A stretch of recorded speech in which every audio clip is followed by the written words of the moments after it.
ایک بار चांदनी रात में अफ्रीकी सवाना के दिल में लियो नामी एक नौजवान शेर सोने के वक्त का बेसब्री से इंतजार कर रहा था। इसकी सुनहरी खाल सतारों की हल्की चमक के नीचे चमक रही थी जब वो अपने खानदान के मांद के करीब ऊंची घास में बसा हुआ था। जैसे ही हल्की हुआ बब्बूल के दरख्तों से सरगोशी कर रही थी, लियो की मां मुल्का लयाना उसकी अक्लमंद आंखों में चमक के साथ करीब आई। लियो, उसने कहा, आज रात मैं आपको शेर की लोरी की कहानी सुनाऊंगी। लियो की आंखें उम्मीद से फैल गईं जब वो अपनी मां के करीब पहुंचा। मलका लियाना ने अपनी सुकून बख्श कहानी का आगाज किया।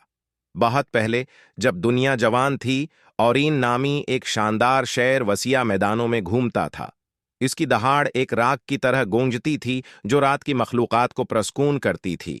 औरीन के पास एक जादुई तहफा था, ये सलाहियत, इसकी सांसों की आवाज से लोरी बनाए। हर शाम जैसे ही सूरज इफक के नीचे डूबता था, औरीन सबसे ऊंची चुटान पर बैठकर अपनी गरज के साथ धिने बुनता था। छोटे बड़े जानूर सुनने के लिए जमा होते थे। एक तहफा जो पूरी सवाना में अमन व सुकून लेकर आता है। औरीन की सबसे ज्यादा प्यारी सुनने वाली मेरा नाम का एक शरारती बंदर था। इसे दरख्त से दूसरे दरख्त पर झूलना पसंद था, लेकिन जब शाम होती तो वो खामोशी से बैठ जाती, शेर की धुनों से मशहूर हो जाती।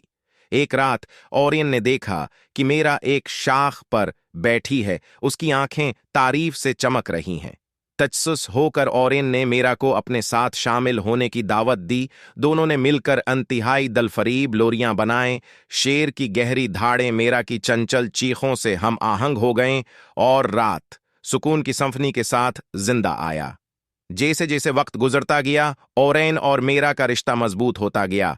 वो रात के मुहाफिज बन गए, इस बात को यकीनी बनाते हुए कि हर मखलूक को उनकी मुश्तरका लोरियों में सुकून मिले। चांद खुद ही सुनने के लिए रख जाता, हम आहंग जोड़ी पर हल्की सी चमक डालता। एक बदकिस्मत रात औरीन ने महसूस किया कि हवा का हल्का झोंका सतारों से पैगाम लेकर जा रहा है। उसके लिए आसमानी दायरे में शामिल होने का वक्त था, लेकिन वो नहीं चाहता था कि सुवाना इसकी लोरियों के तहफे से महरूम हो जाए। दिल्ली गर्ज के साथ उसने अपनी जादुई सलाहियत मेरा तक पहुंचा दी।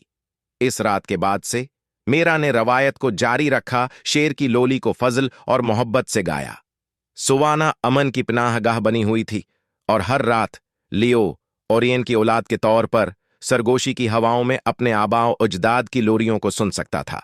जैसे ही मलका लियाना ने कहानी खत्म की, लियो की पलकें भारी हो गईं और एक पर सुकून मुस्कुराहट ने उसके चेहरे को रंग दिया। शेर की लोली उसके ख्वाबों में गूंजती थी, जो उसे सुकून और कदीम राग से ताल्लुक का एहसास दिलाती थी, जिसने अफ्रीकी रात की हिफाजत की थी। और उस तरह सतारों के वसिया कैनूस के नीचे लियो एक पर सक